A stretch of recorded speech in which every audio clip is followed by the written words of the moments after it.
Eternal Storm made short work of all who stood in her path, from vengeful spirits to hordes of God Emperor bots. But there was one force that couldn't be moved by the Avatar of Eternity.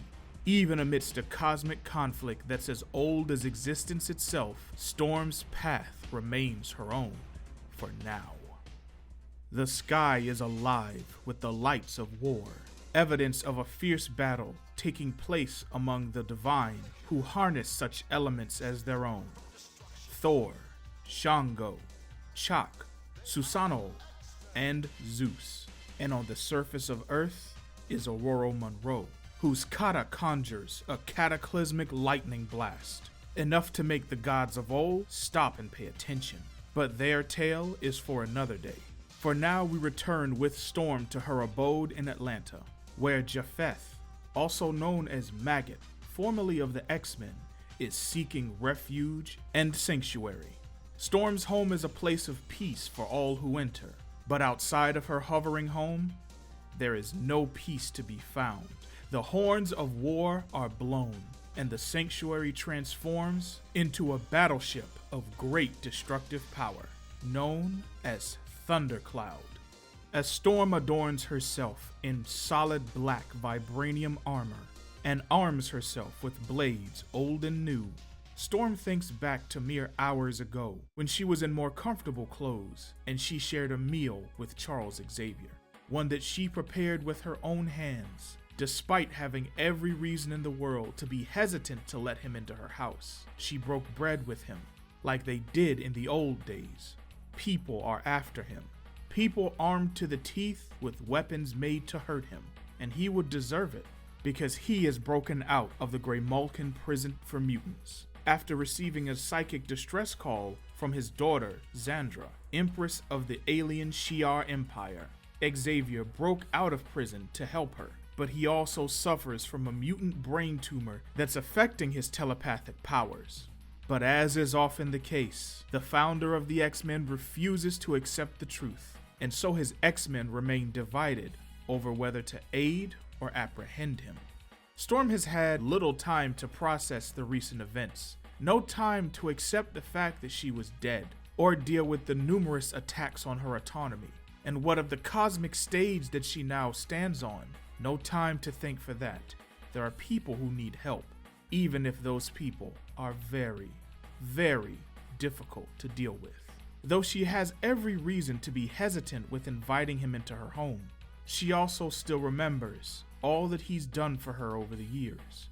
How he taught her, trained her, fed, clothed, and housed her, and asked nothing in return except that she shine as brightly as she possibly can.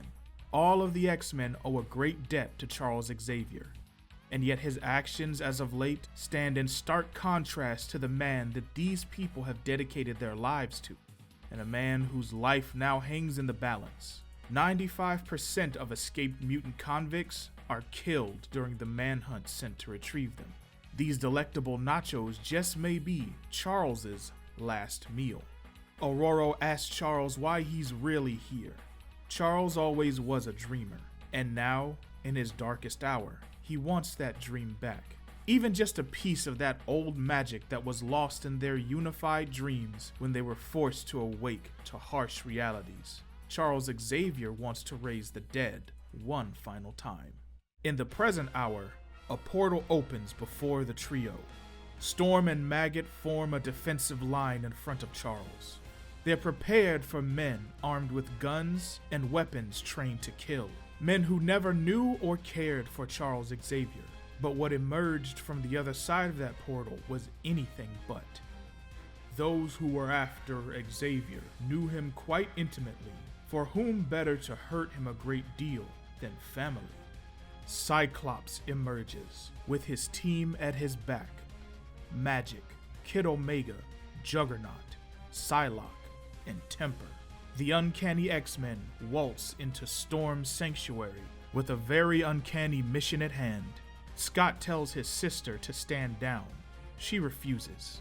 He knows that Xavier has likely fed Aurora a sad story, as he usually does, for the greater good. It's his true trump card, not his telepathy, but Storm remains resolute.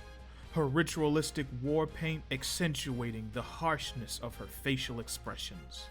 She doesn't want to do this, but they can't back down. They must retrieve the professor and return him to Greymalkin prison. If there's to be any hope of peaceful coexistence with humans and among mutants, everyone must be held accountable for their actions. This includes the professor. But Storm knows there will likely come a day when Scott is in need of an exception, and on that day he would bless the heavens that she is who she is. She also knows that Scott won't back down, and so she beckons her brother and his team to combat, and the sanctuary comes alive with battle.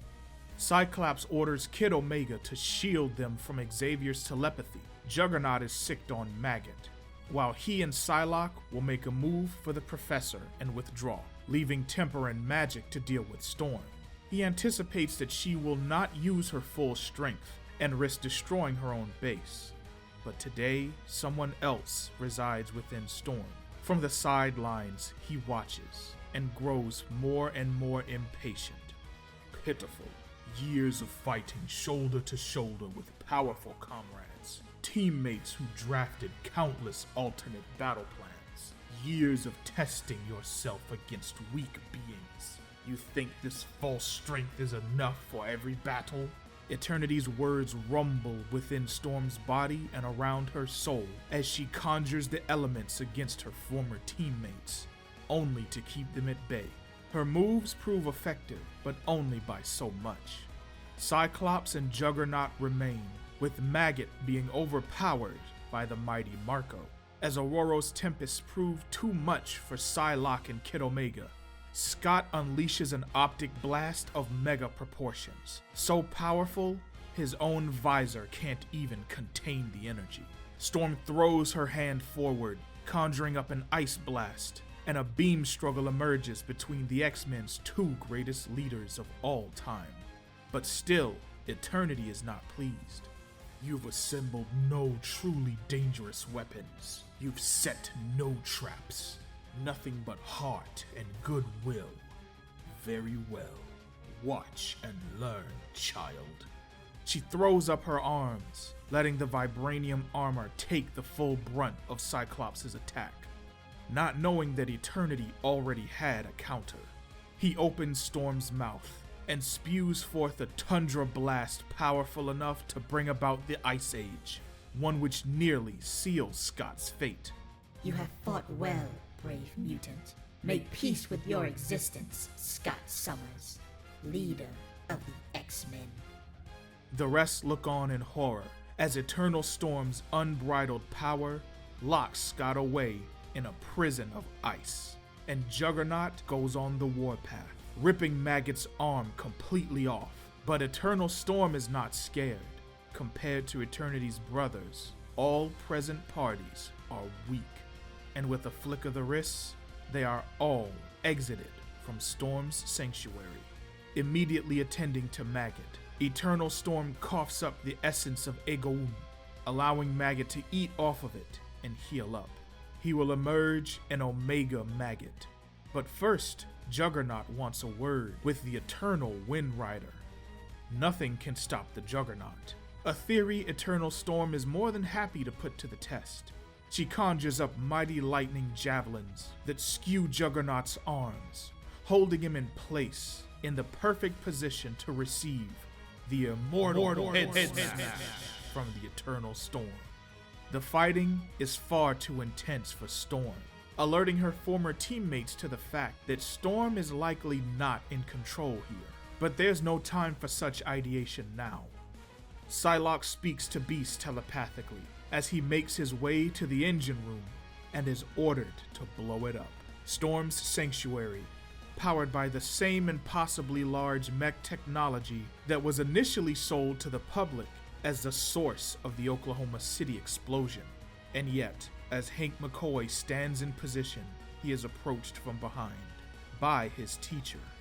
In her good-natured defense of the professor, Storm has put herself in the position to once again be possessed by Eternity.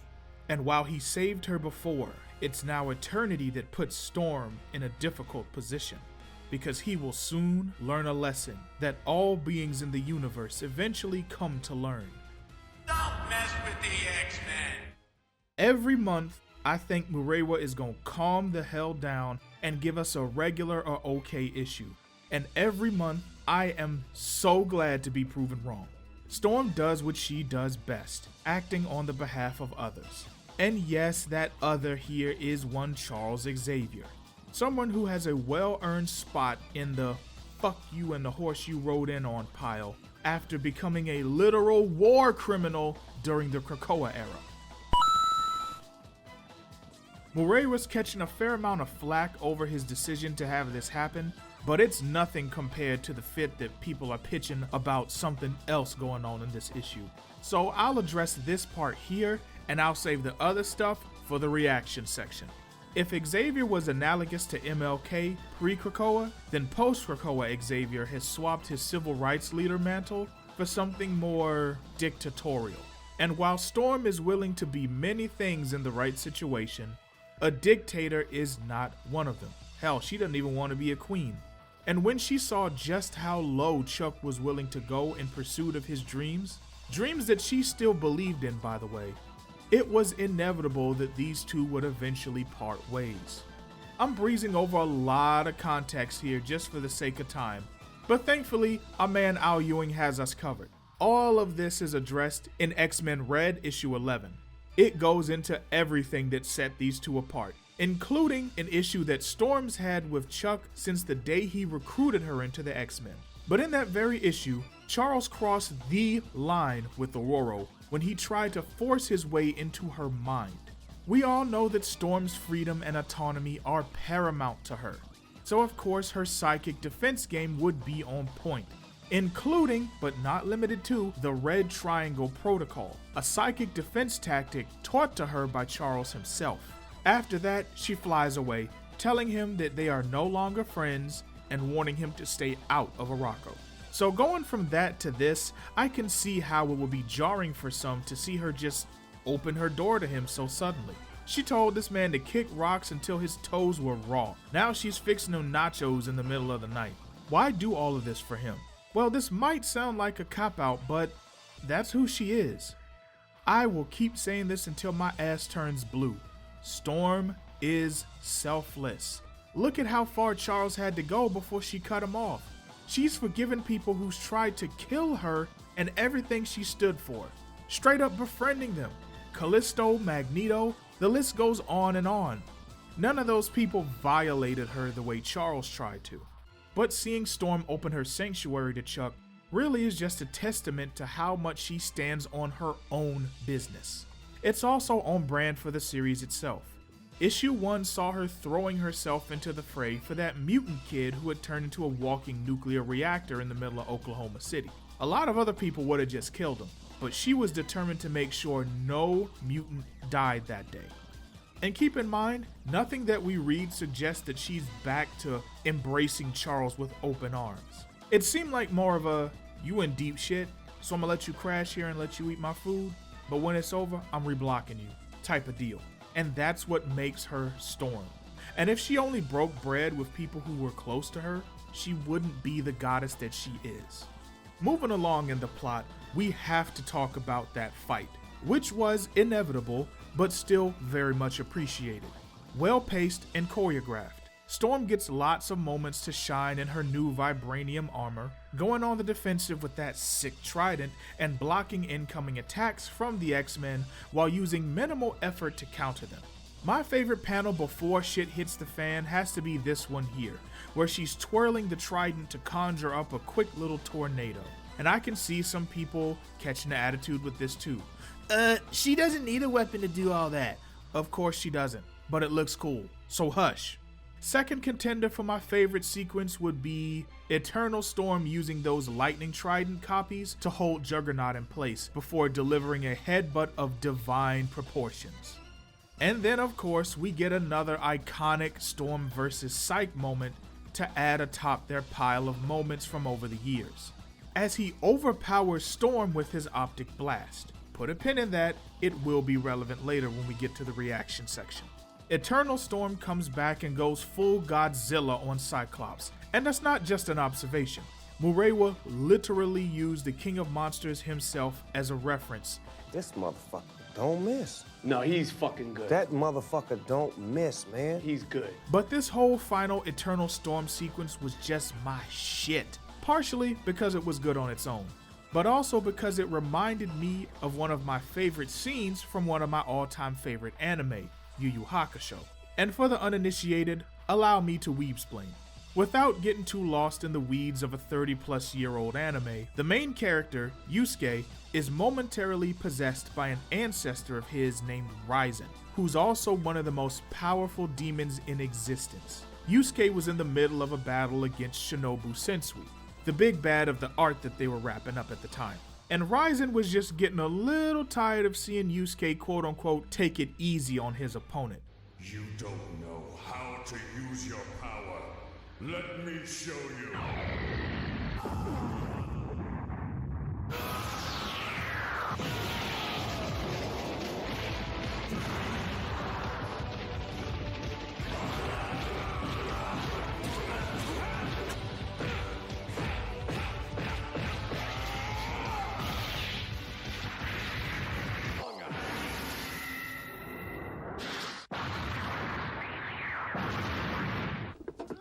Ted, what the fuck, man? That's what Eternity did here. He pulled a Raizen.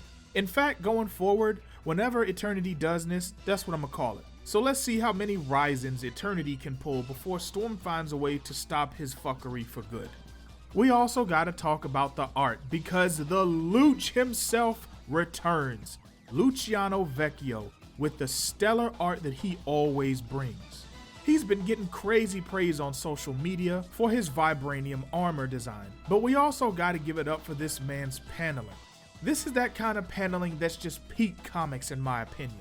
Characters overlapping panels, artistic use of lighting and shadows, fight scenes that are so kinetic, they leap out of the book. Dynamic sequential art at its best. Also, I don't know if I've ever said this before, but Murewa is an absolute mad lad among mad lads for including all these lesser known black characters. We've got Maggot in this issue, we had Frenzy in issue 1, and we had Dr. Voodoo. Not to mention Tempest in this issue as well, although since she is on an X-Men team of her own, it's not quite the same. Like some of these characters, Murewa straight up blew the dust off of them just to put them in this book, and I can't thank him enough for that. And of course, we gotta talk about that armor. Storm broke this puppy out just to go to war. I mean, duh, it's armor. But I love the use of different shape language in the armor patterns that are so different from her Eternal Storm outfit. The harsh designs and spikes really help sell just how dangerous this thing is. This also applies to the ritual face paint, with the lines going either straight or jagged, contrasting with the dots and circles on her Eternal Storm design face paint. It's a clear warning to anyone who would stand against Storm in battle. Well, that and the trident that she uses, which also incorporates her crown into the spear tips. Absolutely sick. In terms of criticism, this month's issue is kind of in the same camp as last month's in the mileage will vary department, since Storm's personal story takes a backseat to the X-manhunt event. Now, you don't really have to have read the previous issues in this event because Murewa writes enough about it to catch readers up sufficiently. But just like any other crossover event, it would help to know what came before it. Those who are hoping for more of a Storm-centric story may be disappointed this go around. And I'm not gonna lie, since this issue came right off of the spiked heels of her confrontation with God Emperor Doom, I really was hoping we'd have some time to process all that. But instead, we go right into the X-manhunt tie-in events. Murewa at least does make both storylines converge and intersect, instead of having one being 100% railroaded by the other. And of course, this is a mainstream comic book we're talking about, so this is just the name of the game. But it does mean we're gonna have to wait another month before focusing on the Storm side of things again, right when she's about to rub elbows with some other divine lightning wielders. So we're basically going from, oh my god, this is massive, to, oh my god, this is massive in a different way, to, oh my god, this is massive in a different way. I'm not saying we need a whole issue of Storm just processing her feelings, but we haven't had room to breathe since her full death experience. And maybe that's on purpose. Maybe the Storm team doesn't want us to have time to breathe because Storm doesn't have time to breathe. If so, then hats off to y'all, because the events of these issues alone prove that life is always lifing non-stop for Aurora. And because I'm a man of my word. it's time for some fan reactions. And believe it or not, the backlash we got last time looks tame compared to what we're getting today. The folks wishing that Storm would have just slammed the door shut in Chuck's face, while I disagree with them, I do understand where they're coming from. There's also people who are upset that we're not getting any inner monologues for Storm. Since Murray was going with a more epic, legendary type of feel and having the omniscient narrator do a lot of the story guiding instead of Storm's inner thoughts. I can definitely respect their point of view as well. But this shit right here that I'm about to get into, it's just, matter of fact, stop the music. Stop the music. This is nothing less than another round of Storm ain't shit. And this time, it's the Cyclops version. Every time I turn around, it's like another section of a main character's fandom is upset with Storm doing anything. Anytime she breathes, shifts, or shits, they just writhe. Now, on the surface, this is part of fan and stan culture. People are always gonna go to bat for their faves, and they're not always gonna be nice about it. Storm has her stans too. I've addressed them multiple times, but today my turret is focused squarely on the psych stans. The ones who act like Scott is the only tactician on the team. The ones who become Marvel scholars when they want to explain his losses or flaws, but turn their brains off whenever he beats somebody. The ones who constantly and consistently bring up how Scott only lost to Aurora in their first duel due to Madeline Pryor's mental manipulation, conveniently leaving out the fact that Storm was depowered at the time. Meaning if it were so easy for Scott to beat Storm, as they make it seem, he should have wiped the floor with Aurora. And it's the same thing when you're talking about their fight at the end of X-Men Worlds Apart. She only won because the Shadow King was controlling Cyclops and he wasn't fighting at his full potential and blah blah blah blah blah blah blah blah. Blah de blah, whoop de whoop, day in, day out. Every day. It never stops. But when Storm is under similar manipulation or delusion and things go in Scott's favor, they act like this was just bound to happen. So when Psych loses to Storm, it's not a Storm win. But when Storm loses to Psych, it's a Psych win? Make it make sense. These are also the ones who act like Scott's the only one who's been done dirty by writers and his own parent company over the years. As if Storm hasn't been relegated to glorified NPC status at multiple times over her 50-year history. Now, this doesn't need to be a competition, but when you come for the Queen, her guard will rally. And I just want to be clear, I'm not talking about all Cyclops fans, just like I wasn't talking about all Jean or Wanda fans last time. But the ones that this applies to, they are incapable of accepting Storm as being better than or even on par with Cyclops in any way.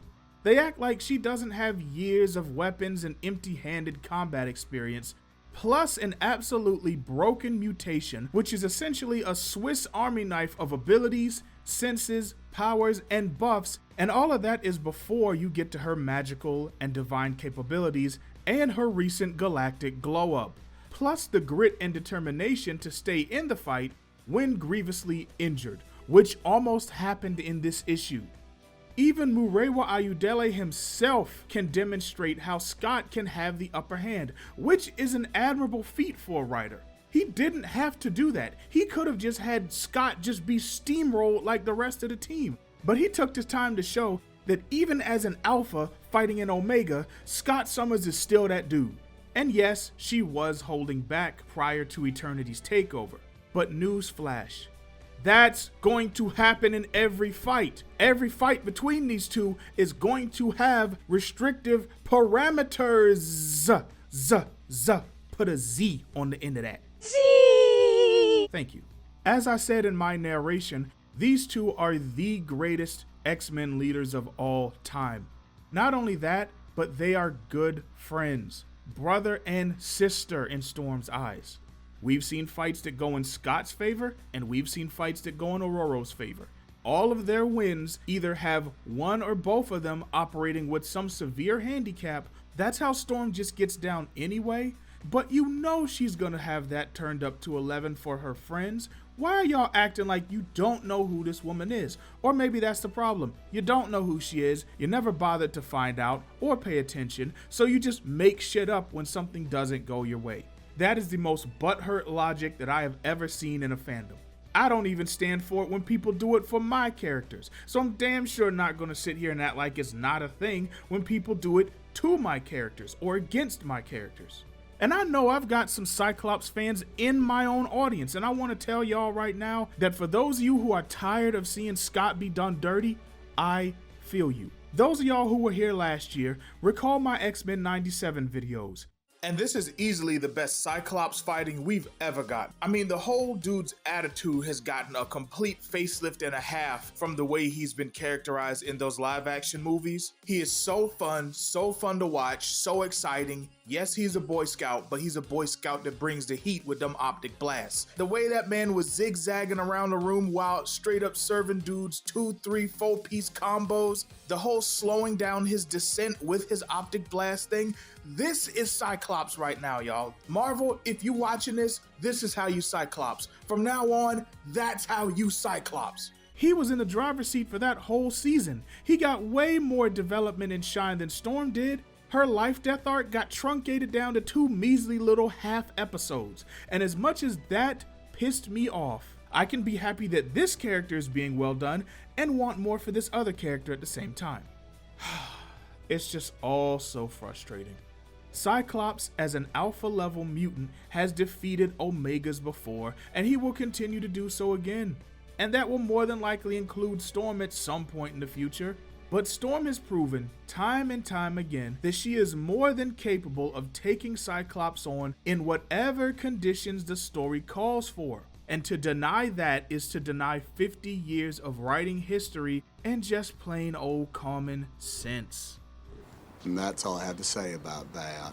But for right now, just comment down below and weigh in on all of this mess that we got laid before us right now.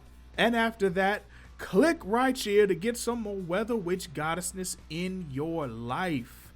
And until next time, keep simping.